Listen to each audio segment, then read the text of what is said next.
Hi all, hope you're all doing well. It's been a little while. So I have this month's Nailmail box, and I will show you the design afterwards as well.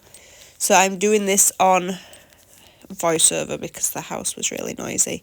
And please excuse the sound of me, I am absolutely full of it.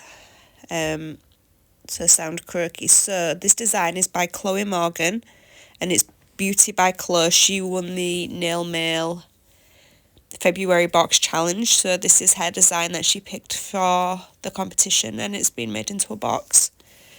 There's some really cute bits in this month's box, and as usual that's her design there. So we have a little tub of the wipey pads. Now I have a couple of these tubs. I have some Nailmail ones and I have some nail order ones. See, that's an old nail order pot. I just keep some others in. So I think I'm going to keep that pot and put it into a giveaway box. There is a Nailmail foam buffer.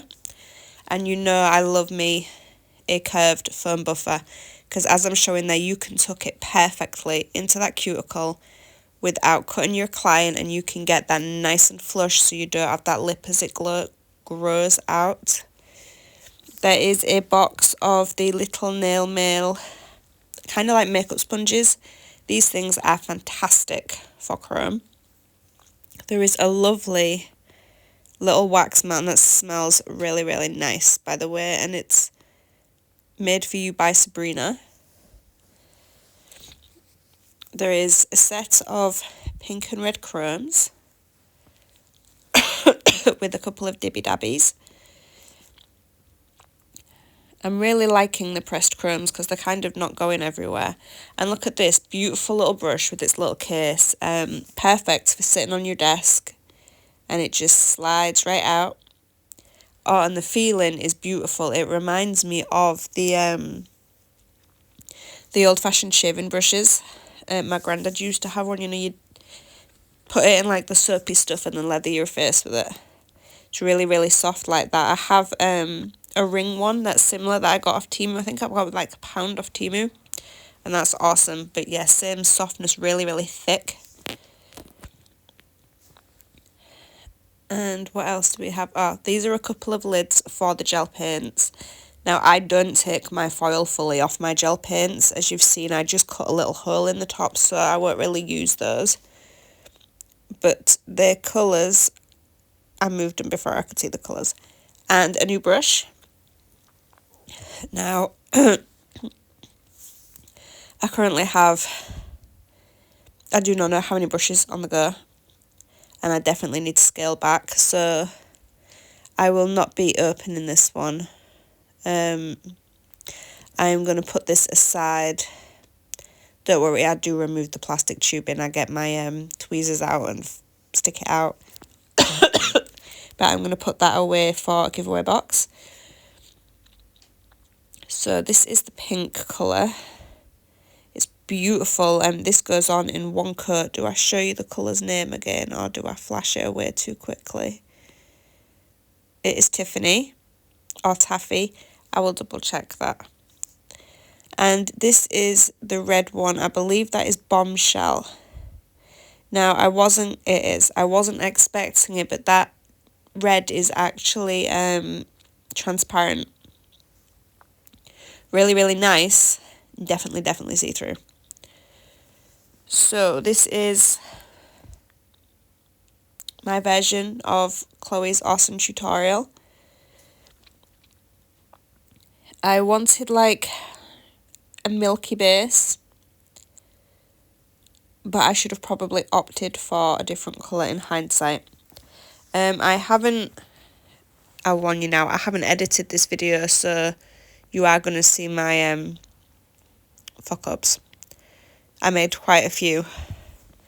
I don't know whether that's just because I've not sat at my nail desk for a while. I've kind of lost the joy trying to find it again. Or because my head's just a little fuzzy because I'm full of it. But there was definitely a fair few muck-ups, including me constantly going out of camera, so I really do apologise. So, for 3 of the nails, well, two of the nails, I do them white and I do a good couple of layers because I picked one that was far too see-through. And this is the Bombshell. As you can see, it's beautiful. So these are design paints. They're gel paints, so they can be used for details. They can be used for full cover. I've had quite a few through Nailmail actually, and I quite often use them. They are bloody brilliant paints. That is, however, the first see-through one I have. I just assumed it would be really opaque like all the other ones I'd have.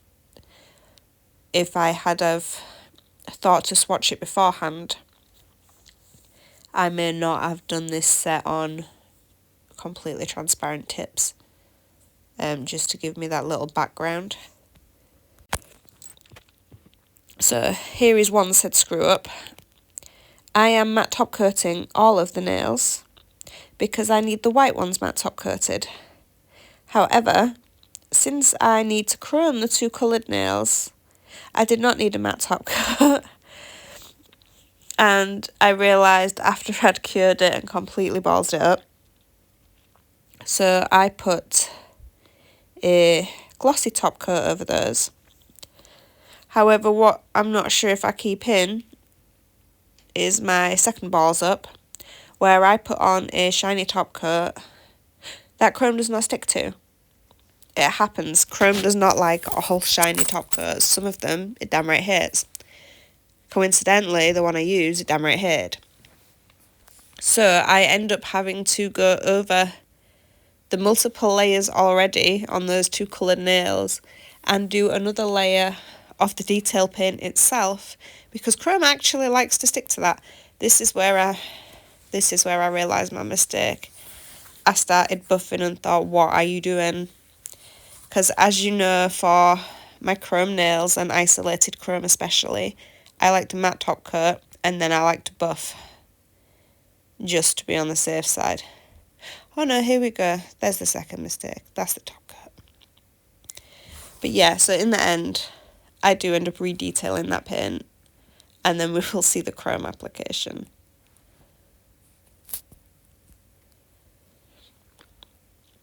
So I hope you're all keeping well, and I hope the video shows up in your YouTube feeds, since I haven't really put one out in a while. So here we go. Was this before or after I realised my mistake?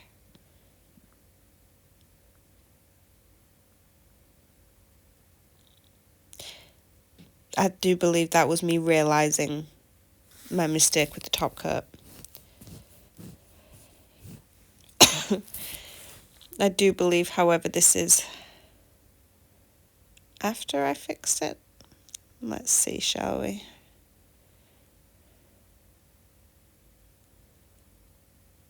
There we go. I don't think I helped myself with the multiple layers of everything, quite frankly. It might have been easy just to toss the nails and start again. But I like this design because it's fairly simple to do, especially for either somebody advanced or somebody who's a beginner. But equally super, super pretty and super valentines-y, which I love. And you get the shimmer from the chrome and the little sparkle, and it's lovely. So here we go, second go at red. And you scrub that sucker in. And it takes it really well, as you can see. So these are going to be like your coloured accent nails. Now in her design, she had like a different... she had like a third white nail with like matching chrome hearts on it. But I tried something for my thumb instead, which I may show at the end. I don't quite remember, and I hated it. So I have just decanted a tiny bit onto my palette of the detail paints. Now this white nail has been matte top coated and buffed because these are going to be chromed over. And I'm basically doing the letters for love, and they're going to be slightly bubbly and they can be raised. That's completely fine, because they're going to be like balloons. So I do this chrome and then top coat, but you could also go over with like a rubber base or a builder gel, and you could 3D them slightly if you wanted, so they were slightly more bubbly, just to give like a more 3D raised effect. You can do them more bubbly than I have. I've left mine fairly slim, to be honest. I do make balls up in the middle, and you will see me just go in with like a little teeny weeny micro brush and fix that up. But I never, before watching the video, the tutorial, I never thought to do the letters in colour and then chrome over in the matching colour.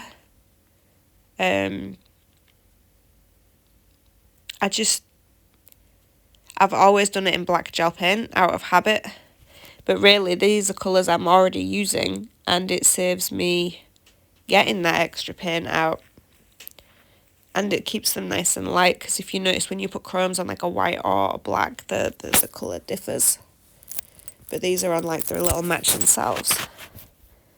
And it also stops you messing up by putting the wrong colour in the wrong place, because you're just matching the colours.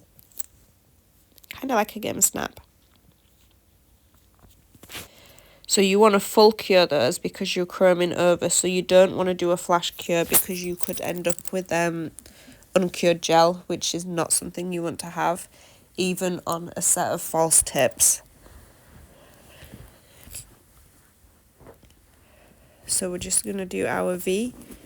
You can slightly round it out in the bottoms, but you kind of want the sharper V in the top middle, otherwise it may, as was pointed out by Chloe on her tutorial, it may end up looking like a U.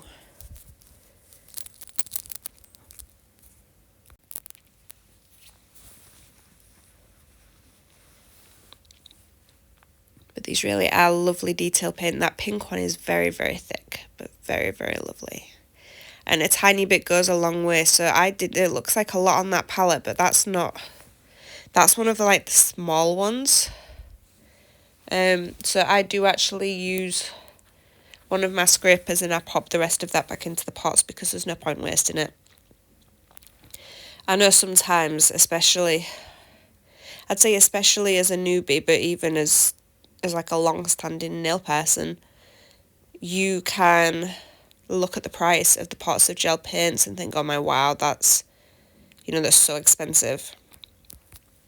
But some of them can last you an absolute age. I mean, I have just about finished a pot of one of my favourite black gel paints from CJP, and I have had that tub of gel paint open for going on 3 years.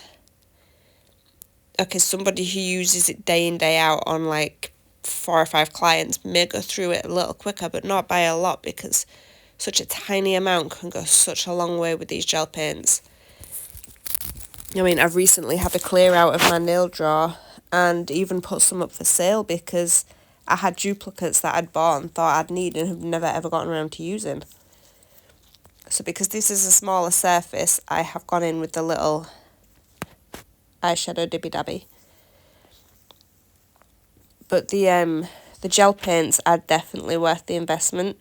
A, because they stay where you put them. They don't run like a gel polish. And most of them dry. No wiping the lamp. So you can use them for chrome. You can even top coat your nails and then do your design over the top with your gel paints because they're not going to go anywhere. Which is also added insurance. If you're a little messy, you can just, wipe that thing off and you're all good to go. So where I wiped that off in the middle before left a little sticky residue, and the chrome stuck to that. So I've just gone in with a tiny little bit of cleanse on that eyeshadow applicator and wiped it off, and I'm just using the very tip to go back around it again.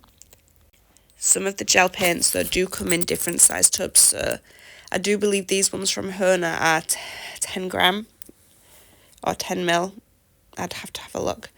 But the 10 mil pots generally last for ages. Although I do have some that I got from Rachel Wilder's, and I think there's like 20 something in them, so I'm going to be using those for years. But absolutely worth the investment as a newbie or as a long-standing nail doer. So these are chromed, so these now match your accent nails. And then I realised just before I was going to top coat that I missed the balloon's little, I don't know, what would you call it? Wrinkly bit? Mouth bit? Weird little flappy bit? But that bit needs doing. So I'm just doing like a little misshapen triangle, and I pop those into cure, and then I've chromed them. And then I'm just going in with the tiniest little string of black gel paint before I top cure for my strings.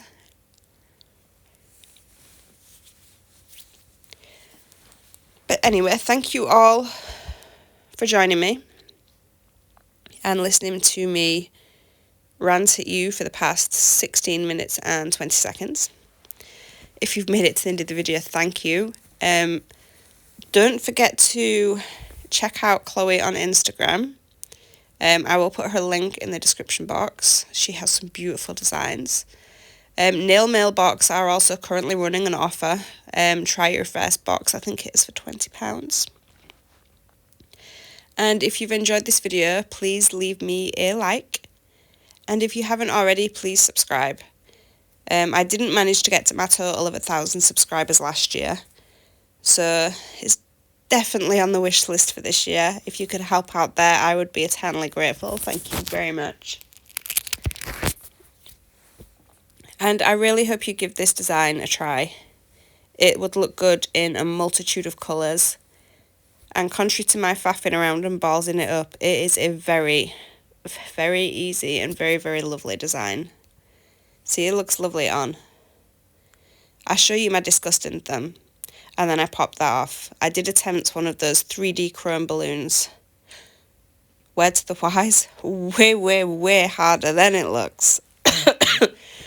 That thing took me 20 minutes of swearing and lack of patience, and it still looks like a dog's dinner.